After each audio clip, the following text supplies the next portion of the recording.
तो मैं एग्जांपल ये ले रहा हूँ, बड़ा सिंपल सबसे एग्जांपल, राम लाल। ठीक है, ये एक फिक्टिशियस नाम ले लिया ताकि समझने में आसान हो। तो आर की वैल्यू 9 है, वन ए की वैल्यू 1 है, एम की वैल्यू 4 है, एल की वैल्यू 3 है, ए की वैल्यू 1 है, एल की वैल्यू 3। ठीक है, मैं इसको थोड़ा सा बड़ा कर देता हूँ, ये रख लेता हूँ ताकि प्रॉब्लम नहीं हो।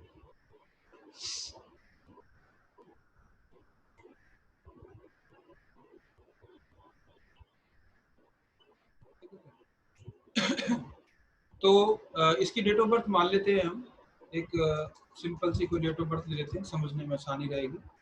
15 अगस्त समथिंग लाइक 1984। तो मैंने इसको, इसका टैलेंट नंबर बाद में निकाल लेंगे, कोई बात नहीं है। अब हम इसको यहाँ पे देखते हैं। तो 1984 का बर्थ है,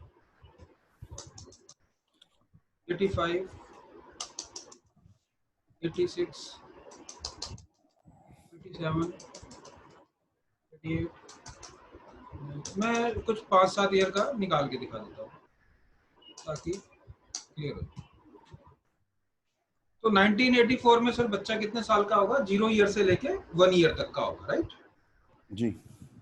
तो मैं इसको 0 to 1 मान लेता हूँ। ये बच्चा की एज है 0 से 1 ईयर, यानी कि 1 साल तक का पीरियड यहाँ पर 1984 में कवर हो गया। जी। 2 साल तक का पीरियड यहाँ कवर हो गया, 3 साल का पीरियड यहाँ कवर हो गया, 4 साल का पीरियड यहाँ कवर हो गया, 5 का यहाँ।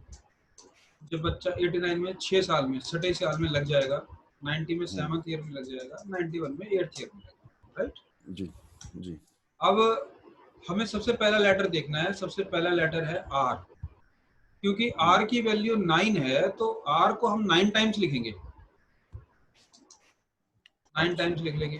2, 3, 4, 5, 6, 7, 8 एंड सो ऑन, राइट। अब दूसरा जो लेटर नाम का जो दूसरा नाम होता है, दूसरा जो वर्ड होता है, उसमें हम उसको नीचे लेंगे। तो इसका पहला लेटर क्या है सर? आर। एल है सर, एल। दूसरा लाल का दूसरा लेटर हो गया। अच्छा, सरनेम में, सरनेम में, ओके। तो सरनेम नहीं, 3 भी हो सकते हैं, जैसे रामलाल गुप्ता होता तो फिर 3 हो जाते। अच्छा, ठीक है। तो सरनेम से कोई लेना देना नहीं, मतलब नाम है कि किसी का नाम मोहनलाल भारद्वाज है तो वो नाम है, ठीक है ना सर। तो दूसरा नाम क्या हो गया? एल। तो एल कितनी, एल की वैल्यू कितनी है? 3। एल को 3 टाइम्स लिख लेंगे। 1, 2, 3। ए को हम लिखेंगे कितनी बारी? How many times? 1 times. 1 time. 1 time. अब ये ए कौन सा लिया? राम का लिया कि लाल का लिया? सर आप क्यों कंफ्यूज हो रहे हैं? बड़ा सिंपल है। इसमें दिक्कत वाली बात ही क्या, आप राम में क्यों जा रहे हैं? आपको बड़ा मैं सिंपल प्रिंसिपल बता रहा हूँ, पहले प्रिंसिपल समझ लो। प्रिंसिपल ये है कि जो पहला वर्ड होता है वो ऊपर लिखा जाएगा, दूसरा वर्ड नीचे लिखा जाएगा। जी। इसमें अब वापस उस चीज पे नहीं आना है ना। देखिए 92 हो गया, 93 में और आगे ले लेता हूँ। इसमें इतनी कॉम्प्लिकेशन है नहीं। 95 हो गया तो बच्चा 92 का इधर आ गया, 9 ईयर का हो गया, 10 ईयर का हो गया। तो आप मुझे बताएंगे और मैं करूंगा। 1, 2, 3, 4, 5, 6, 7, 8, इधर भी 9 आएगा सर, आर आएगा, ठीक है। नहीं आया जी। अब आगे क्या आएगा? 9 टाइम्स आ रहा है, फिर 1 टाइम ए आएगा। ये आएगा। अब आगे क्या आएगा? 3 टाइम एल आएगा। सर राम के बाद तो मैं आएगा ना, एम आएगा। इसमें क्या एम सॉरी, अच्छा 4 टाइम्स एम, 4 टाइम्स एम आएगा। आएगा, सोन है ना, आगे तक चलता चला जाएगा। जी। अब एल लाल अब इसके बाद क्या आएगा सर? इधर वन टाइम ए आएगा, एक वन टाइम ये आ गया, आगे थ्री टाइम्स एल आएगा। थ्री टाइम एल है, बिल्कुल ठीक है। अब एल के बाद अब मैं क्या लिखूंगा? ये तो थ्री टाइम मेरा एग्जॉस्ट हो गया, अब क्या करूंगा मैं? अब आप फिर से नाइन टाइम्स आर लिखेंगे। नहीं नहीं नहीं, ये तो नीचे वाला लेटर ना, आर पे क्यों आएंगे? इसको नीचे लिखेंगे, एल लिखेंगे, एल वापस लिखेंगे, अच्छा वापस एल लिखेंगे, तो वापस फिर एल थ्री लिखेंगे। टाइम्स एल लिखेंगे। हाँ बिल्कुल बिल्कुल सही, आप बिल्कुल सही कह रहे हैं, एग्जैक्ट, ये आपने बिल्कुल सही पकड़ लिया। थ्री टाइम्स एल आएगा, अब वन टाइम्स ए आएगा, ए फिर आ गया, फिर three three times three L आएगा टाइम्स, एंड सो ऑन, है ना? हाँ जी। यहाँ तक क्लियर है सर? यहाँ तक कोई दिक्कत, कोई डाउट, कोई परेशानी है तो आप मुझे बता दीजिए। नहीं मतलब नीचे ऐसे हम चलते चलेंगे, जैसे हम ऐसे नीचे चलते चले लिखते जा जाएंगे रहे हैं। एग्जैक्टली, 2010 तक, 20 तक, 30 तक, 40, जब तक वो चलेगा, जिंदा रहेगा, हमें जिस ईयर का निकालना है उसी ईयर तक वो पहुंच जाएंगे। ठीक है। यहाँ तक कोई दिक्कत परेशानी है तो आप मुझे बता दीजिए। सिंपल, वेरी सिंपल, इसमें कोई कॉम्प्लिकेशन है ही नहीं। जो लेटर की वैल्यू जितनी है उसको उतने, जब बच्चे का जन्म हुआ है उस साल से लेकर लिखते चले जाओ, और जिस ईयर की कैलकुलेशन करनी है उस ईयर पे लिख दो, वहां तक लिख दो, क्या दिक्कत? कोई दिक्कत है सर? बताइए मेरे को, मैं रुक जाता हूँ, मैं दोबारा एक्सप्लेन कर देता हूँ। यहाँ तक कोई परेशानी, क्या दिक्कत आ रही है आपको इसमें? नहीं नहीं, बस मैं देख रहा हूँ यार, भी हम ऐसे चलते कि आर ए एम और नीचे से हम लाल एल ए, हमने एल को चलिए तीन अब दफा मैं एल लिखा, आगे करा फिर देता वन हूँ। टाइम एल लिखा, तीन टाइम एल लिखा, फिर तीन टाइम एल लिखा। हाँ ठीक है। आर की वैल्यू कितनी होती है सर? आर की वैल्यू 9, एल की वैल्यू कितनी होती है? 3। 3। 9 और 3 12 आ गया, राइट? हम इसको लिखेंगे 12/3, राइट? कोई दिक्कत यहाँ तक? नहीं ठीक है सर। 12/3, 12/3। अब यहाँ पर आर की वैल्यू 9 और ए की वैल्यू 1, तो कितना आएगा? 10/1, करेक्ट? एक मिनट सर, कोई 12 दिक्कत 3, हाँ परेशानी? ठीक, हाँ ठीक है। ठीक है सर, इस तरह से आपको आगे तक कैलकुलेट करते चले जाना है। क्लियर हो गया? फिर वही आर, फिर 12/3 आ जाएगा, फिर हाँ, ट्वेल्व वो बाई तो थ्री जो आ भी जाएगा। आएगा, जो भी आ सकता है, हमारी प्रोडिक्शन अब इसी पर बेस होगी। हम्म। क्लियर है? जी हमें पता है जब भी नंबर 1 आता है तो इसका मतलब होता है न्यू बिगनिंग। तो जैसे अभी तो बच्चा जी 4 साल का है यहाँ पे, तो इसको 4 साल में तो क्या बिगनिंग होगी, लेकिन अगर यही कोई बच्चा 20-22 साल का हो तो हम क्या कहेंगे कि ये साल बिग में बिग आपकी कोई न्यू बिगनिंग हुई है। तो या तो कोई जॉब जी लगी है, या आपने कोर्स कॉलेज ज्वाइन किया है, इस तरह की कोई चीज हुई होगी उस एज में। जी ठीक है? अच्छा, अभी जैसे जैसे नंबर आते जाएंगे हमें उसी हिसाब से उसकी प्रोडिक्शन करनी है। नंबर की क्वालिटी हम लोगों ने काफी डिटेल में डिस्कस कर ली है। आपको जी। कार्मिक नंबर के बारे में अगर पता है तो ठीक है, नहीं तो मैं दोबारा डिस्कस कर सकता हूँ। नंबर 11 हमने बताया था, बड़ा खतरनाक कार्मिक नंबर है। हाँ जब 11 नंबर आता है तो कुछ फाइनेंशियल लॉसेस होने की संभावना बन जाती जी। है। ठीक है ना? हम्म। तो मुझे उम्मीद है कि आपको ये अंतरदशा में अब कोई दिक्कत नहीं आएगी। अगर अभी भी आपको कोई ठीक है डाउट सर, है, सो ऑन चलते हैं आपने। नहीं ठीक है, ये तो मैं समझ गया। अगर आपको अभी भी कोई डाउट हो रहा है तो आप मुझसे पूछ सकते हैं, मैं दोबारा से एक्सप्लेन कर दूंगा। हमें क्या करना है, सबसे ऊपर ईयर लिख लेना है, फिर उस हम्म साल बच्चे का जन्म हुआ है उसको लिख लेना है, फिर इस तरह से आगे बढ़ाते चले जाना है। जैसे 12 साल तक लिखना है, 15 तक लिखना है, 40 तक लिखना है। जनरली हमारे पास आदमी 16 साल का, 14 साल का लड़का तो आएगा नहीं, हमारे पास जी तो कोई 30-35 साल में आएगा, जब अपनी प्रॉब्लम के समय से गुजर रहा होगा, तो हमें 30 साल तक लिखना पड़ेगा, है ना? तो जी। अब हमें क्या करना है, सिंपल पहला लेटर देखना है उसकी वैल्यू कितनी है। आर की जगह मान लीजिए मोहन होता, तो हम्म। एम को लिखते हैं 4 टाइम्स, फिर ओ जी को लिखते हैं 6 टाइम्स, इस तरह से लिखते हैं। जी जी अब जी जी यहाँ पर क्योंकि आर है तो हमने 9 टाइम्स लिख दिया। जी। दूसरा लेटर है तो उसको नीचे, दूसरा वर्ड है तो उसको नीचे लिख दिया। अगर यहाँ पे तीसरा भी होता बाई चांस, है ना, तो उसको रामलाल नीचे लिख देते शर्मा हो। होता मान लीजिए, हाँ बिल्कुल सही, मान लीजिए शर्मा होता, तो हम क्या करते हैं, यहाँ पर एक और लेटर बना लेते। जी। अब एस की वैल्यू है 1, तो यहाँ पर हम एस हम्म लिख देंगे 1 टाइम। हम्म। एच की वैल्यू 8 है तो 8 टाइम्स लिख देंगे। ओके। 2, 3 4 5 6 7 8, ठीक है। फिर जी ए आ गया, फिर हमने 1 टाइम लिख दिया, 1 टाइम लिख दिया हाँ फिर आर को 9 टाइम्स लिख दिया, हम्म सो अब इसकी कैलकुलेशन बदल जाएगी। अब 9 और 3 12 एंड 1 13। अब यहाँ पे बच्चे का जन्म जब हुआ वो 13 नंबर की दशा से पास ऑन हो रहा है, तो इसका मतलब हमारी जो ये 13 इज ए कार्मिक नंबर। तो जी जन्म के समय हालात अच्छे नहीं है ना। हम्म हमारी प्रोडिक्शन हो सकती है कि जन्म के समय बड़ी हार्डशिप से गुजर रहे थे आपके फादर। अब ओके हमें क्या करना है, टैलेंट नंबर जो हमने शुरू में पढ़ा है, हार्ड नंबर हम्म पढ़ा है, हम्म डेस्टिनी नंबर, उन सब का अब यूज करके हमें एक प्रेडिक्शन करनी है। ओके अगर किसी का टैलेंट नंबर ही कार्मिक नंबर पे आ रहा है तो उसके लिए हालात बहुत ज्यादा खराब हो जाएंगे। अगर टैलेंट नंबर ओके बहुत अच्छा आ रहा है, जैसे आपका 10-1 है शायद, है ना, तो 10-1 मेरा 10 1 होने है की है, हाँ जी 10 1 है मेरा हाँ आपका 10-1 है तो आपके लिए जब जब अंतरदशा खराब भी आएगी तो उतनी खराब नहीं हो जाएगी। लेकिन हम्म अगर किसी का टैलेंट नंबर ही 16-7 हो या 13-4 हो और जब अंतरदशा भी खराब आ जाएगी तो वो बहुत ही खराब समय हो जाएगा। बेरोजगारी हो सकती है, कोई कारोबार ही नहीं मिल रहा, काम धंधा नहीं चल रहा। अगर 3-4 साल तक 13-4 है तो जब तक 13-4 की पीरियड चलेगा नौकरी मिलती नहीं है। ओके तो ये पीरियड, ये इस तरह से कैलकुलेशन है आपका। अभी तक शुरू से लेके अगर आखिर तक कोई भी चीज अगर आपको डाउटफुल लग रही है या कोई आपको ऐसा लग रहा है कि वो चीज हमें और समझनी चाहिए तो मैं वो भी कर, ये अंतर्दशा सर आ गई समझ में, कोई इसमें दिक्कत नहीं है बिल्कुल भी, नहीं अब समझ गया हूँ मैं है ना सर। बड़ा आसान है इसको समझना, इसमें कोई खतरनाक वाली बात नहीं है।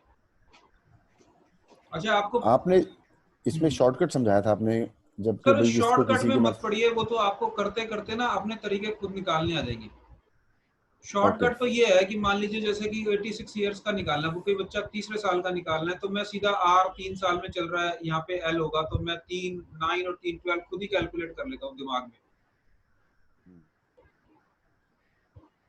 नहीं समझ में आया? आप मैं तीसरे शॉर्टकट के साल चक्कर में मत पड़िए सर, शॉर्टकट नहीं समझ में आएगा। आज तक मैं कितने भी ठीक है लोगों को समझाया, सभी उसमें कंफ्यूज हो गए, जो न्यूमरोलॉजी छोड़ दी उन्होंने करनी, लेकिन वो शॉर्टकट समझ ही नहीं आया। अब मुझे ठीक है ये तो समझ नहीं आया कि ऐसे उसमें क्यों नहीं करेंगे वो एक्चुअली क्या होता है सर, क्या होता है, मैं भी ऐसे ही परेशान होता था। ये सब करते रहने से ना आदत पड़ जाती है। हम्म अब ये करते करते करते करते इतना फास्ट हो गया। अभी मान लीजिए मेरे को कोई पूछता है कि भाई मेरा 15 ईयर का कैसे जाएगा, तो मैं इसमें देखूंगा 10 14 15 ईयर में आर चल रहा है और इधर 6 6 3 9 10 3 13 और ये एल चलेगा तो 12 3 का इफेक्ट आ रहा है। हम्म तो दिमाग में कैलकुलेट हो गया, करते करते आदत हो गई, तो 12 3 का इफेक्ट है, तो मैं समझ सकता हूँ 15 साल की उम्र में आपका 12 3 का इफेक्ट आ रहा होगा। तो नाम से वो ओके कैलकुलेट करके जल्दी से हम बता सकते हैं। ओके अगर आप एक बार दो, आपने 10 केसेस अगर कर लिए ना, 10 केस की प्रैक्टिस कर ली, इसमें करना क्या चाहिए आपको, मैं आपको जो एग्जांपल देता हूँ, आप 3 या 4 अपने फ्रेंड्स का डाटा इकट्ठा करिए। ठीक है डाटा मतलब उसकी नाम, प्रॉपर नाम जो है, और डेट ऑफ बर्थ, और हम्म 2 या 3 इवेंट ले लीजिए उनके, जैसे एक मैरिज की डेट ले लीजिए। कोई हम्म अगर आपके नज़र में कोई उनको सेटबैक लगा है, कोई फाइनेंशियल सेटबैक लगा है, तो डेट पूछ लीजिए कौन सी ईयर में लगा था। हम्म आप उनका कैलकुलेट करिए। हम्म उनका कैलकुलेट करके आपको एक पर्टिकुलर ईयर बार बार आता हुआ नजर आएगा। जैसे आप देखेंगे कि शादी जनरली होती है 15/6 के, आप 15/6 2 6 इन सब पीरियड में शादियां होती हैं। ओके जैसे कि किसी का, जैसे मैं शादी का बताऊं, कोई शादी का सवाल लेता है तो आप क्या पूछते हैं, तो ये 15/6 में शादी कराएगा, क्योंकि मैरिज ये नंबर फैमिली का नंबर है, खाली 6 होगा तो शादी हो सकती है, 12 2 के नंबर में शादी होती है, इन सब में शादियां बहुत होती हैं। ओके ये कॉपरेशन का नंबर है, पार्टनरशिप का नंबर है, 6 फैमिली का नंबर है। अगर कहीं 15/6 15/6 15/6 15/6 रिपीट हो रहा है और मैरिजेबल एज है, और हमारे पास कोई हम्म सवाल लेके, क्वेश्चन लेके आ रहा है कि when will I get married, तो हम हम्म देखेंगे कि भाई 2020 21 22 23 ऑनवर्ड्स 15/6 15/6 चल रहा है, तो हम ये कह सकते हैं सेफली कि now your time has come. Okay अगर अगर टैलेंट नंबर या डेस्टिनी नंबर 11 2 नहीं है अगर डेस्टिनी नंबर 11-2 है तो शादी बहुत मुश्किल से होती है, होती भी नहीं है। बहुत सारे लड़कियों की तो मैंने देखी शादी नहीं होती। मैंने उनको एडवाइस भी किया था कि आप अपना नाम बदलिए। 11-2 अगर डेस्टिनी नंबर आ रहा है तो बिल्कुल ये रिक्वेस्ट की जाती है कि आप अगर आपने शादी करनी है तो 11-2 बदलिए, नहीं तो अगर नहीं करनी है तो एक दो लड़कियों ने बदली नहीं, वो आज तक शादी नहीं हुई है।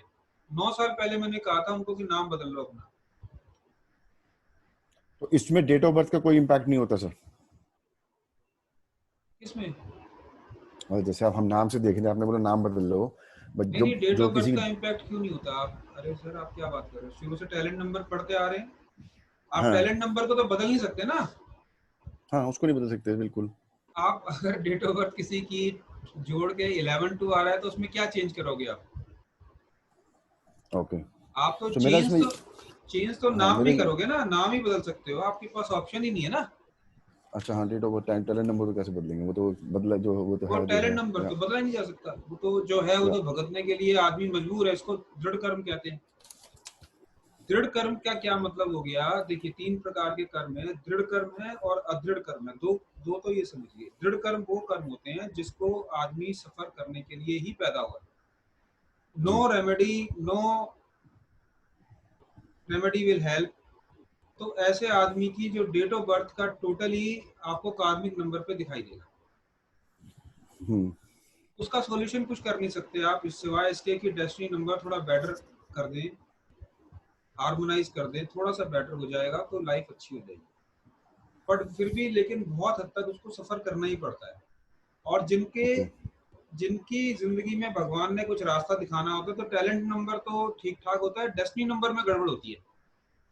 तो डेस्टिनी नंबर में गड़बड़ है तो बड़ी सेफली हम लोग उसको चेंज कर सकते हैं नाम को, उसमें तो कोई दिक्कत वाली बात ही नहीं है। तो इसका मतलब भगवान की मर्जी है कि इस आदमी को जिंदगी में राहत मिल जाए, और उसी समय पे वो आदमी हमारे पास आता है कि भाई मेरे को ये परेशानी चल रही है, मेरे नाम के अंदर कोई सुटेबल चेंजेस कर दीजिए। समझ रहे हैं?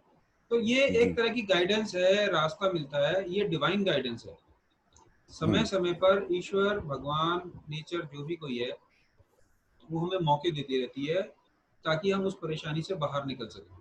कई बार हम उन जी समस्याओं का उन मौकों का फायदा उठा पाते हैं, कई बार नहीं उठा पाते, बिकॉज कोई रीजन हो जाती जी। है। तो वो इसी जब समय पे आदमी आता है हमारे पास तो हम देखते हैं उसका डेस्टिनी नंबर अगर थोड़ा सा चेंज कर दिया जाए तो बदल जाएगा। अब कई बार हमारी बात को आदमी मानता है, कई बार नहीं भी मानता। ये सब ईश्वर की मर्जी है, ये सब हमारे कर्मों का खेल है। कई बार हम मान जाते हैं, कई बार हमें लगता है कि बाद में देखेंगे, अभी क्या करना है। जी। समझ? इसी तरह से ये चलती रहती है, जिंदगी की गाड़ी जो है ये चलती रहती है। और फिर वही आदमी 1 साल बाद, 2 साल बाद फिर वो दोबारा से उसको फिर वो मौका आता है, दिमाग आता है कि यार मेरे को किसी ने बोला था, अब मैं थक गया हूँ। 3 साल हो गए, 4 साल हो गए, 6 साल हो गए, 10 साल हो गए, 14-14 साल तक लोग बेरोजगार रहे हैं। अच्छे पढ़े लिखे लोग, वेल क्वालिफाइड लोग। मैं तो अभी भी 2 लोगों को जानता हूँ, 3.5 लाख रुपए की सैलरी से रिटायर, वो जॉब छोड़ी थी और 9 साल हो गए अभी तक जॉब नहीं मिली। फिर अपना काम शुरू किया, वो भी नहीं चला, फिर दोबारा पार्टनरशिप की, वो भी नहीं चला, फिर दोबारा जॉब ढूंढ रहे, तब तक 4 साल निकल गए। कहने का मतलब है कि जब समय खराब आता है तो फिर आ जाता है। समय रहते अगर कोई जी। रेमेडी हो सकती है तो कर लेनी चाहिए, नहीं तो भगवान का भजन तो है ही। नहीं वो तो सो अगर आप मेरा शॉर्टकट निकालो जैसे, फिर मैं उसको अपने सर बांट के शॉर्टकट में बैठ नहीं के, जाइए प्लीज, शॉर्टकट अच्छा में तो नहीं पूरा जा करूं? पाएंगे। पूरा करिए सर, आप कम से कम 10-20 कुंडलियां जब तक पूरी करेंगे तब आपको समझ में आएगा कि शॉर्टकट का क्या मतलब है। अच्छा तो फिर मैं शॉर्टकट देखूंगा नहीं मेरा नहीं क्या हो नंबर पाएगा, निकलता है। होगा ही नहीं, क्योंकि कैलकुलेशन आदत नहीं है ना सर। ऐसा नहीं कि नहीं कर सकते, आप भी कर सकते हैं, सब कर सकते हैं। मेरे को भी कोई ऐसा नहीं है कि, पर ये है कि करते करते मेरे को आदत पड़ गई जी। है ना। मेरे को जो अब मैं 20 अपना देख 20 रहा हूँ, आपने मेरा निकाला था लास्ट टाइम, नहीं नहीं सर, तो सुनो मुझे समझ नहीं आया था। मेरी बात सुनो, मेरी बात सुनो, 13-4 देखो निकाला था मेरी मेरा आपने। मेरी बात सुनो, मेरी बात सुनो शर्मा जी। आप ना कॉन्सेप्ट को समझो, अपनी कैलकुलेशन हम्म। करने के लिए इतनी बड़ी क्लास नहीं की है आपने, वो तो आप वैसे ही कर लोगे, कोई ऐसी बात नहीं। आप मेन जी। चीज है कॉन्सेप्ट समझना। आप अगर एक बार कॉन्सेप्ट को समझ गए ना तो अपना भी निकाल लोगे, दूसरे का भी निकाल लोगे। मेरे लिए तो, मैं तो अगर कहोगे तो मैं आपका निकाल के रख दूंगा, पर आपकी फिर समझ में कर नहीं आया ना तो फिर दूसरे का नहीं कर पाओगे। तो मेरी मेरी ये आपको सलाह है कि आप कॉन्सेप्ट को समझ लीजिए, फिर आप अपना निकाल के बेशक मेरे को व्हाट्सएप कर देना, तो चेक मैं कर लूंगा उसको। नहीं आपने निकाला वो मेरा, क्या करूं, उसको आपने छोड़ निकाला दो वो सर, मेरा। अभी अभी अभी इसको छोड़ दो, आप उसको बाद में ठीक है। करना। अभी हम एक बड़ी इंपॉर्टेंट क्लास कर रहे हैं, तो मैं चाहता हूँ कि जो भी आपके क्वेश्चन है ना वो कर लें। आप अपनी ठीक है। कैलकुलेशन, पर्सनल कैलकुलेशन में चले जाओगे तो फिर कुछ मतलब कॉन्सेप्ट निकल जाएगा दिमाग से ना कि करा क्या था। हम्म। इसलिए हमने ना बड़ा सिंपल सा एक नंबर लिया है, रामलाल शर्मा, 15 अगस्त 1984। ये बड़ा सिंपल सी डेट ऑफ बर्थ है, आपको याद रहेगी, मुझे भी याद रहेगी। तो इसमें इसका मतलब क्या है, आप चाहो तो उसका स्क्रीनशॉट लेके रख लीजिए, ताकि आपको कैलकुलेट, और जीरो से कैलकुलेट कीजिए, कम से कम 10-20 कुंडलियां, कम से कम 10-20 न्यूमेरल्स को जीरो से, जीरो ईयर से कैलकुलेट करना शुरू कीजिए। और फिर उसको आप, इसका जो ये अंतरदशा है, जी ये जो अंतरदशा आ रही है, इसको कहीं कहीं इवेंट नंबर भी बोला गया है, जी। इसको कहीं कहीं इवेंट नंबर भी बोलते हैं। तो अगर जी इवेंट नंबर या अंतरदशा ये आ रही है और लगातार चलती है, हम्म। अगर कोई नंबर लगातार चलता है तब उसका इम्पैक्ट बहुत भारी होता है, ये हमेशा अच्छा। याद रखिए। जैसे कि मान लीजिए अचानक 10-1 आ गया, उसका इतना इम्पैक्ट नहीं है, लेकिन 10-1 10-1 10-1 10-1 10-1 5-6 ईयर लगातार चल रहा है, तो जी आप ये चल सोच के चलिए, मान के चलिए कि अब ये अपना काम करने का टाइम आ गया, न्यू बिगनिंग का टाइम आ गया, तो ऐसा आदमी जॉब छोड़ के अपनी अपने काम में घुस जाए, ओके। है ना। ऐसे ऐसी प्रिडिक्शंस हम कर सकते हैं। नंबर 8, हम्म। अगर नंबर 8 कई बार आ गया तो अपने मकान बनाने का योग है ओके। ये चीज आपको दिमाग में रखनी है। नंबर 8 से अपना मकान बनाने का योग कैसे बनेगा? वो ऐसे बनेगा कि सैटर्न जो है वो प्रॉपर्टी को डिनोट करता है। ओके। आप मेरी बात को प्रोडिक्शन करने के तरीके को समझिए, कॉन्सेप्ट को समझिए। आप अपनी कैलकुलेशन में हम्म। लगे रहेंगे ना तो समझ नहीं आएगी बात, फिर किसी दूसरे जी को प्रोडिक्शन नहीं कर पाएंगे। जी। अभी जो मेरे को समझ में आ रहा है ना, आप अपनी कैलकुलेशन में लगे हुए हैं। जबकि नहीं नहीं ज्योतिष में पूछ हम रहा पहला प्रिंसिपल कहते हैं कि अपनी कैलकुलेशन नहीं करनी। कि हूँ। अपनी कैलकुलेशन में क्या होता है ना, अभी हमारा कच्चा दिमाग है, अभी हम थोड़ा थोड़ा हम्म। समझ रहे, तो हमें लगता है कि भाई पता नहीं ये ईयर कैसा जाएगा, वो ईयर कैसा जाएगा, इसी सब में या या कैलकुलेशन दिमाग से स्लिप कर जाती है। तो इसको या जब आप कॉन्सेप्ट समझ लेंगे तो अपना बैठ के अपने को कैलकुलेट कीजिए। जी। तो नंबर 8 जब आता है, कंटिन्यूअसली 4-5 साल आ जाता है, तो एक तो अपने मकान बनाने का योग बन जाता है। ओके। दूसरा, कोई बिग ऑर्गेनाइजेशन में काम करने का योग बनता है। नंबर 8 वैसे तो वो ज्यादातर न्यूमरोलॉजिस्ट कहते हैं बड़ा खराब है, बड़ा खराब है, लेकिन नंबर 8 बहुत कुछ प्रोवाइड करता है जिंदगी में। हम्म। स्ट्रगल करके नंबर 8 से आदमी को काफी कुछ मिलता है, प्रॉपर्टी भी मिलती है, धन भी मिलता है। तो नंबर 8 के आने से भी बहुत कुछ चीजें मिलती हैं। हाँ, कार्मिक नंबर नहीं आना चाहिए। कार्मिक नंबर आ गया तो फिर वो समय बड़ा स्ट्रगलिंग हो जाएगा, और डेफिनेटली मतलब 100 में से 100 टाइम्स प्रेडिक्शन सही बैठती है, कोई इसमें डाउट नहीं है। और कार्मिक नंबर हमारे हो गए 11 13 16 और और 18। 18। ओके। ठीक है। ठीक है। सो हम अब जो एक चीज मेरा सवाल है, जैसे प्रेडिक्शन करते हैं हमने किसी क्या का करते हैं? फेंग टैलेंट, नहीं नहीं हम प्रेडिक्शन किसी के जैसे करते हैं, हमने न्यूमरोलॉजी के अंदर हमने उसका टैलेंट नंबर निकाल लिया, आपकी हमने उसकी आवाज बहुत महादशा कम आ रही निकाल है, ली। उसका टैलेंट नंबर निकाला आगे। मैंने कहा हमने किसी का टैलेंट नंबर निकाल लिया, महादशा निकाल ली, अंतरदशा निकाल ली। सो जो ओवरऑल प्रेडिक्शन हमारी उन पे जाएगी, सपोज एग्जाम्पल ही दे रहा हूँ, वो भी किसी का 1 ही है, सो वो क्या उसकी पर्सनैलिटी को दिखाता है, बट जो उसका टाइम चल रहा होगा वो हम अंतरदशा के हिसाब से बताएंगे। सर आप बहुत कंफ्यूज हैं, क्योंकि आप अपनी कैलकुलेशन में लगे हुए हैं, अपने नाम की नहीं मैं अपनी कैलकुलेशन। नहीं कर रहा हूँ, मैं तो किसी की कर रहा हूँ, मैं सपोज आपने किसी सर का सबसे 5 है। पहले क्या करते हैं आप? सबसे पहले हम टैलेंट नंबर निकालते सर हैं। आपकी आवाज नहीं आ रही मुझे, आप थोड़ा मुंह के पास लेके जाइए माउथ पीस को। जी सर। हाँ अब आ रही है, बताएं। सबसे पहले हम करते हैं व- टैलेंट नंबर निकालते हैं।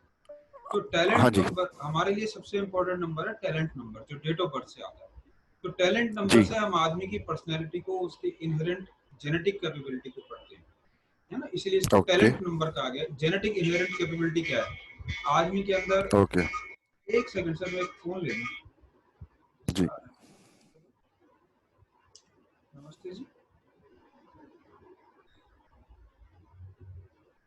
मेरी ना अभी क्लास चल रही है, मैं थोड़ी देर में कॉल करता हूँ। मैं तो हम पहले टैलेंट नंबर जो है ना, वो इनहेरेंट कैपेबिलिटीज को शो करता है कि हम जी। जेनेटिकली क्या हैं, क्या लेके आए अपने साथ। ना। ओके।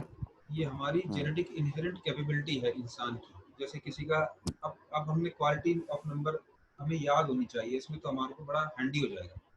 तो आपको मैंने ऑडियोज भेजे थे, है ना, जी वो आपने जी। शायद सुने होंगे। अगर नहीं सुनने का हाँ जी। मौका मिला, टाइम मिला, तो उसको दोबारा सुनिए।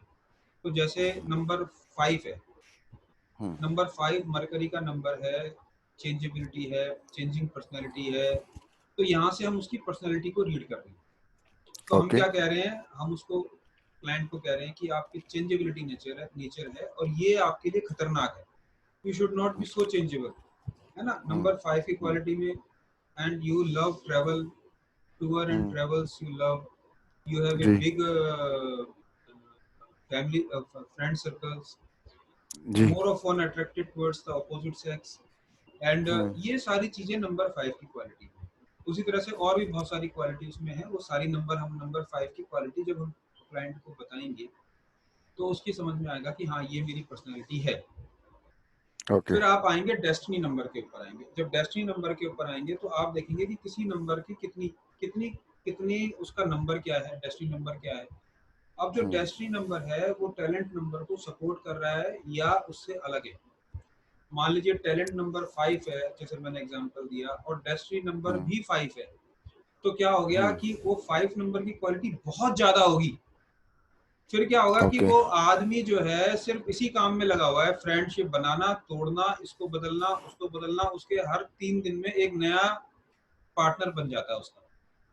ओके। मतलब फिर वो नंबर 5 की क्वालिटी इतनी ज्यादा हो गई है कि वो उसके लिए एक ना एक दिन मुसीबत लाने वाली है। अति जो है सबकी बुरी है। अब मान लीजिए लेकिन ऐसा नहीं है, मैं फिर एक और एग्जांपल देता हूँ। टैलेंट नंबर तो 5 है लेकिन डेस्टिनी नंबर उसका 6 है, तो ये उसको बचा लेगा। 6 नंबर क्या है, फैमिली लाइफ का नंबर है, तो वो फैमिली में तो रहता है लेकिन कहीं ना कहीं बाहर इधर उधर उसका इंटरेस्ट लगा रहता है। तो ये हमें चीजों को पढ़ना पड़ेगा, समझना पड़ेगा ओके। कि नंबर की क्वालिटी क्या, नंबर को बहुत गहराई से समझना है। जब तक हमें नंबर की क्वालिटी नहीं समझ में आएगी, हम एक अक्षर नहीं बता पाएंगे किसी को। ये जी यहाँ तक तो जहाँ हम पहुंच गए हैं, यहाँ तक तो बहुत धीरे धीरे हम पहुंचेंगे। ये तो आखिर में ईयर के ऊपर आएगा, जब आदमी कहेगा कि मेरा ये साल कैसे चल रहा है, ये मुझे बताइए। तो उसके बाद टैलेंट नंबर आ गया। टैलेंट नंबर के बाद आप निकालते हैं महादशा। टैलेंट नंबर जी। के बाद एक और चीज निकालते हैं, हार्ट डिजायर नंबर, जो हमने बताया था कि वॉवल्स के साथ निकलता है। हाँ जी बिल्कुल। तो हम आपको उनको बता सकते हैं कि आपकी ये हार्ट डिजायर ये है, आपके लिए ये सिटी लकी है, ये सिटी अनलकी है, फलाना ढमकाना। ये आदमी हमसे जानना चाहता है कि मैं, ये बहुत कॉमन क्वेश्चन होता है कि मैं दिल्ली में काम करूं, नोएडा में काम करूं, गुड़गांव में काम करूं। तो जी हार्ट डिजायर के हिसाब से उसको एडवाइस करना एक बहुत बड़ा काम है, और ये इसमें लोग जनरली कंफ्यूज रहते हैं। ठीक है, तो इसके हिसाब से भी लोगों को एडवाइस करने से बड़ा उनको राहत मिलती है और बहुत हेल्पफुल है। मैंने देखा जो लोग दिल्ली में सक्सेसफुल नहीं हो रहे थे, गुड़गांव में जाके बड़े सक्सेसफुल हो गए। जो लोग गुड़गांव में सक्सेसफुल नहीं हो रहे थे, उनको दिल्ली में शिफ्ट कराया तो सक्सेसफुल हो गए। तो ऐसी जगह का बदलने से भी बड़ा इम्पैक्ट पड़ता है लाइफ के ऊपर। वो हार्ट डिजायर नंबर से हम चेक करते हैं। फिर उसके बाद हम निकालते हैं महादशा, निकालते हैं, है ना। जी। आपको पता होगा 4 फेजेस निकाले थे हमने लाइफ के, वो हम टैलेंट बिल्कुल। नंबर से निकालते हैं, डेट ऑफ बर्थ से निकालते हैं। तो जब जी डेट ऑफ बर्थ से निकालते हैं फिर हम उसको बोलते हैं कि तुम्हारी लाइफ, जैसे मान लीजिए पहला फेज उसका 27 ईयर्स तक आया, फिर हम बताते हैं कि 27 ईयर्स तक लाइफ ऐसी रही, लेकिन उसके बाद अचानक ड्रास्टिकली चेंज हो गई। तो वो आदमी कहता है यस 27 ईयर में आई गॉट मैरिड एंड ये सब मेरे साथ चेंज हुआ। फिर हम कहते हैं तुम्हारी जिंदगी में दूसरा बड़ा चेंज इतने ईयर में आया, फिर इतने ईयर में आया। तो 3-4 जो बड़े बड़े फेजेस दिखाई देते हैं वो कंफर्म हो जाते हैं, राइट। जी। उसके बाद फिर हम जी आते हैं महादशा निकालने के बाद हमारा काम होता है अंतरदशा निकालने। फिर हम अंतरदशा निकालते हैं। अब महादशा का इम्पैक्ट तो बहुत बड़ा है, महादशा के साथ अंतरदशा को रीड करना है। ठीक है, क्या करना है, महादशा के साथ जी। अंतरदशा। अब मैं एक एग्जांपल लेता हूँ। इनकी महादशा जो है 14/5 की है, इस डेट ऑफ बर्थ में शुरू में महादशा किसकी चलेगी, 14/5 की, राइट। हाँ जी सर। तो ये 14/5 की दशा चल रही है और अंतरदशा इसमें 0/1 आ रहा है। ठीक है, अब 14/5 की महादशा है तो बड़ा इम्पैक्ट किसका होगा, महादशा इज मोर पावरफुल देन अंतरदशा, ये याद रखिए। ये जो बड़ा फेज होता है 14/5 का, कुछ साल चलता है, ये 9 ईयर तो कम से कम चलता ही चलता है ना। ठीक है सर। जी। तो 14/5 की महादशा में जब 10/1 का अंतरदशा आएगी तो हम कह सकते हैं ये चेंज है, क्योंकि 14/5 क्या दिखाता है? चेंजेबिलिटी।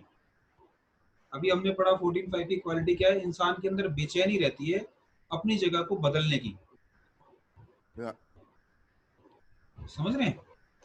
उसके बिल्कुल। अंदर बेचैनी रहती है, बाहर चला जाऊं, घूमने चला जाऊं, इधर चला जाऊं, उधर चला जाऊं। और उस साल में, उस पर्टिकुलर ईयर के अंदर हम्म, 1 आ गया।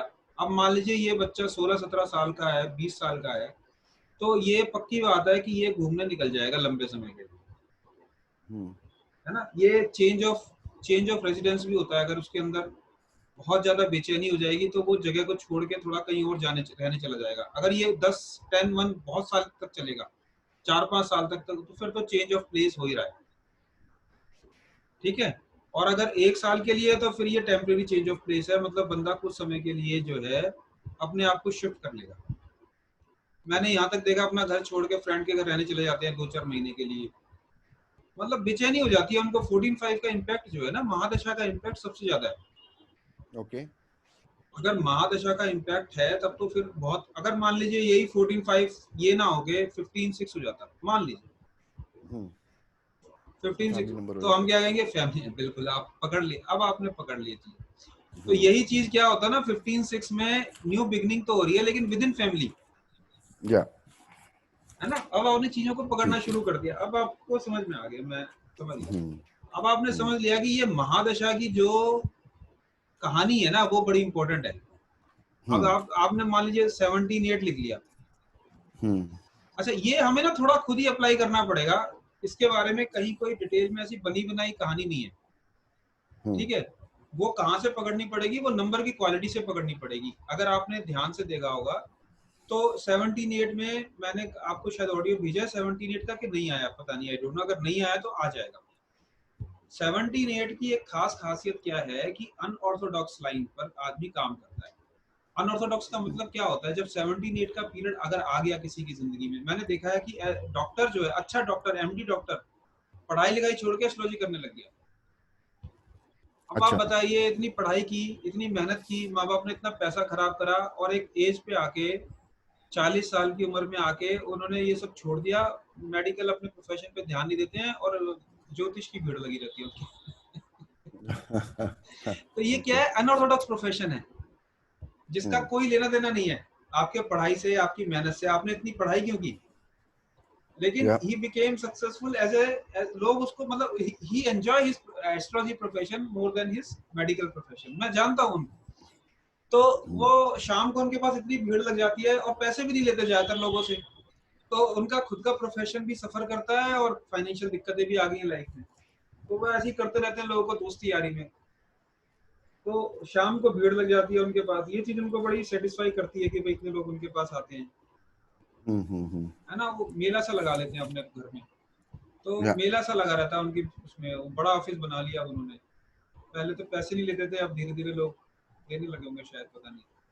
तो कहने का मतलब 17/8 का इम्पैक्ट, जब मैंने उनका ये स्टडी किया था, जब मैं काफी मेरा उनसे मिलना जुलना रहता था, तो मैंने उनको ये स्टडी करा था। तो ये 17/8 जब ऑपरेट हुआ, धीरे धीरे वो करते थे ये सब, पर इतना ज्यादा नहीं था। तो 17/8 आते ही अनऑर्थोडॉक्स एकदम लाइन जो है टोटल बदल गई। ओके, डन, ऐसी अनऑर्थोडॉक्स काम मतलब करना, ऐसे काम करना जिसका कोई सर पैर नहीं है, आपकी लाइफ से लेना देना नहीं है, आपकी पढ़ाई से कोई लेना देना नहीं है, और हम्म, 17/8 में आदमी ऐसे काम करता है। तो अब वो ये काम कब करेगा? अगर यहाँ पर देखें तो 10/1 की काम टाइम में करेगा, है ना? अगर ये 30-35 साल का होता आदमी तो मैं कहता यार, जब तेरा 87 का पीरियड आएगा ना, तो तू ये जो काम कर रहा है इसके साथ साथ तू कुछ ऐसा करेगा जो बड़ा अजीब अलग होगा, तेरी फैमिली में किसी ने नहीं किया होगा वो काम। तो बोलेगा यार ऐसा मैं क्या करूंगा? तो क्या करा एक होम्योपैथिक डॉक्टर ने, मैं आपको बताऊं, उसने नाई की दुकान खोल ली। Can you really? Believe? Rohtak में। आप सरप्राइज हो जाएंगे, उसने क्या करा। कहता है कि मुझे, अब उसके ऊपर जगह खाली थी, उसके नीचे होम्योपैथिक क्लिनिक था, ऊपर जगह खाली, उसने वहां सलून खोल दिया। ये बात मैं बता रहा हूँ 17-18 साल पुरानी बात। जी, तो उसने वहां ऊपर सलून खोल रखा है। कहता है मुझे सलून के काम में मजा आता है, होम्योपैथी तो ऐसे ही थोड़ी हम्म, और वो सैलून खोल के 2-3 उसने वो रखे हुए हैं कटर वटर, और उनसे बढ़िया उनसे काम चलवाता है। तो कहने का मतलब है उसका उसकी पढ़ाई से कोई लेना देना नहीं है, उसको कटिंग का कोई इतना वो नहीं है, पर उसको जेनेटिकली को दिमाग के अंदर ये इंटरेस्ट है। तो ऐसे जी ऐसे लोगों को मैंने देखा जो एकदम आउट ऑफ द वे जाके अपना काम करने लगते हैं। ये अनऑर्थोडॉक्स सा काम करने की आदत 17-8 में होती है, और 17 is a very spiritual number also. अगर ये टैलेंट नंबर हो जाए, देखिए मैं फिर कह रहा हूँ talent number is very important genetic, अगर जेनेटिक्स और महादशा में आ रहा है तो वो पीरियड उतने पीरियड के लिए इफेक्ट डालेगा, और अंतरदशा में आ रहा है तो सिर्फ 1 साल पे असर डालेगा। मेरी बात समझ रहे हैं? ओके जी हाँ। है ना? अगर मान लीजिए 17-8 सिर्फ यहाँ पे होता 1 साल 2 साल, तो फिर वो जो पीरियड का जो इफेक्ट आता ना वो थोड़ा बहुत रहता, आदमी थोड़ा बहुत घुसता, जैसे कि गाना गाने लगा, ठीक है, गुरुजी मिल गए भाई बांसुरी बजाना सिखा दो, 2 4 6 महीने जाएगा फिर छोड़ देगा, कोई पक्का ज्यादा इम्पैक्ट नहीं है। समझ रहे हैं?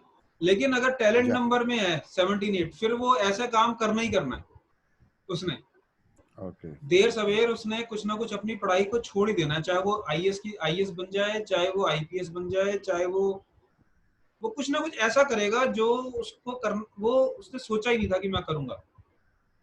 उस पढ़ाई लिखाई को मैंने मतलब देखा है, आईपीएस हैं बहुत, पेंटर बन जाते हैं। Khushwant Singh was a lawyer, पर वो राइटर बन गया, जी and he became popular as a writer, not as a या लॉयर। 1 साल तक कहते हैं एक भी क्लाइंट नहीं आया उसके पास, ऑफिस खोल के बैठा रहा लाहौर में। तो ये क्या होता है, बड़े अनऑर्थोडॉक्सी फील्ड में जाना, जिस फील्ड की उसको पढ़ाई भी नहीं है, नॉलेज भी नहीं है, दूसरी फील्ड में जाके पॉपुलर हो जाना, ये 17-8 की क्वालिटी है। Okay got it. मेरा भी 17-8 है। अच्छा आपका भी मैं क्या पढ़ाई करते करते अब मेरे दिमाग में एस्ट्रोलॉजी पढ़ने का आ गया। मेडिसिन की पढ़ाई करते करते मैं ज्योतिष ज्योतिष पढ़ने लग गया। और मैं जब अच्छा इसमें घुस गुड। गया, 17-8 का इम्पैक्ट जरूर आता है, मैंने देखा जिंदगी में। इतने मैंने सो 17-8 के बेसिकली नंबर को देखना हमने, जी बेसिकली बताएं। नंबर्स, यू राइट, कि नंबर्स की क्वालिटीज हमें पता होनी चाहिए आपसे, बहुत जैसे आपने एकदम पता होना मतलब बिल्कुल आत्मा के अंदर घुसेड़ लो उसको। बिकॉज हमें जो भी कुछ बोलना है, हमें टैलेंट नंबर से बोलना शुरू करना है। फर्स्ट ऑफ ऑल जी वी आस्क व्हाट इज, देखो नाम तो हम सबको बोलते हैं यार, आशीष, सुरेश, मोहन, है ना? हम तो जानते ही हैं कि शर्मा है, वर्मा है, गुप्ता है, क्या है। तो अब नाम तो हमें जी पता ही है। हम सबसे पहले क्या चीज पूछते हैं उस आदमी से, यार तो अपनी डेट ऑफ बर्थ बता। अब वो डेट ऑफ बर्थ बताता है, फिर कई बार ये सवाल भी आता है कि यार कौन सी वाली बताऊं, ऑफिशियल बताऊं या ओरिजिनल बताऊं? तो हमेशा ओरिजिनल डेट ऑफ बर्थ ही का ही डेस्टिनी पर इम्पैक्ट आएगा, ऑफिशियल डेट ऑफ बर्थ से क्या लेना देना है ना? ऑफिशियल तो हम कई बार 2 4 महीने 6 महीने आगे पीछे लिखवा देते हैं, जी लेकिन हमें ओरिजिनल डेट ऑफ बर्थ लेनी। तो ओरिजिनल डेट ऑफ बर्थ बता। अच्छा, ओरिजिनल डेट ऑफ बर्थ निकालने के बाद मान लीजिए उसकी डेट ऑफ बर्थ आती है 12/3, एक एग्जांपल। अब 12/3 की क्वालिटी हमारे दिमाग में सबसे पहले क्या आती है, एक पिक्चर आती है, एक आदमी लटका हुआ है उल्टा। अच्छा, आपको अगर नंबर की क्वालिटी और ज्यादा पढ़नी है ना, तो मैं एक हाँ चीज जी और बताता हूँ आपको। टैरो कार्ड देखिएगा कभी, कभी आप गूगल पे सर्च कर लीजिएगा। तो जी टैरो कार्ड में 12 नंबर की क्वालिटी में एक हैंग्ड मैन है, हैंग्ड मैन, यानी कि दूसरों की हैंडमैन। हाँ, हैंग मतलब कि आपको लटका दिया जाता है दूसरों की गलती के लिए। जैसे ऑफिस में क्या होता है, करता जी कोई है, डांट आपको पड़ गई या मेमो आपको पकड़ा दिया गया, या क्या होता है कि कर कोई रहा था बदमाशी, ट्रांसफर आपकी कर दी। तो जी आप जिसका टैलेंट नंबर 12/3 है, तो उसको आंख बंद करके बोला जाता है यार दूसरों की गलतियों की सजा भुगतते ओके है ना? आप जैसे मान लीजिए 2 भाई हैं, लड़का बच्चा एक शैतानी करता है, पिताजी दूसरे बच्चे को डांटते रहते हैं, तो 12/3 का इम्पैक्ट होगा, वो बेचारा बच्चा ना परेशान से ही रहता है इमोशनली, यार मैं तो करता भी नहीं हूँ। ओके समझ रहे हैं मेरी बात? और जी दौरानी जेठानी में भी ऐसे हो जाता है, दौरानी तो मजे कर रही है, ऐसे देखे हैं घरों में केसेस आ जाते हैं। और फिर वो जब आते हैं तो बड़ी आंखों के सामने बड़ी पिक्चर्स चलने लगती है कि यार क्या हो रहा होगा सारा जिंदगी में, जब 12/3 है तो क्या हो रहा होगा, यही हो रहा होगा। और वही है, बोलो आप तो वो बिल्कुल सटीक बैठता है। 12/3 हैंगमैन है, मतलब कि आपको लटका दिया गया है, दूसरे की गलती की सजा आपको दे दी जा रही है। अगर आपको कभी नंबर को गहराई से पढ़ना ना, तो एक बार टैरो की पिक्चर देख लेना, पिक्चर खाली। जितने भी मैं टैरो को भी न्यूमरोलॉजी सिखाता हूँ, क्योंकि बिना न्यूमरोलॉजी सीखे टैरो भी नहीं होती है। आपने टैरो का नाम सुना होगा, ओके। सुना है कि नहीं? हम्म। टैरो की पिक्चर देखना, वो हाँ जी। पिक्चर से आपको बहुत चीजें क्लियर हो बोला जाएंगी। सर। हाँ, मेरी आवाज आ रही है ना? हाँ जी, आ रही है। तो आप ना जरा गूगल पे जाके या कहीं जाके इस बार टैरो की पिक्चर भी देख लेना, तो आपको और ज्यादा क्लियर हो जाएगी। तो 13-4 है, 13-4 में क्या आता है? 13-4 का टैरो का नंबर है डेथ। हम्म। हेलो? हाँ जी सर, आ रही है आवाज। 13-4, हाँ जी। हाँ, तो अभी हम एक बार ना दोबारा इसको वो करके डिस्कनेक्ट करके दोबारा कनेक्ट होंगे 2 मिनट के लिए। ओके।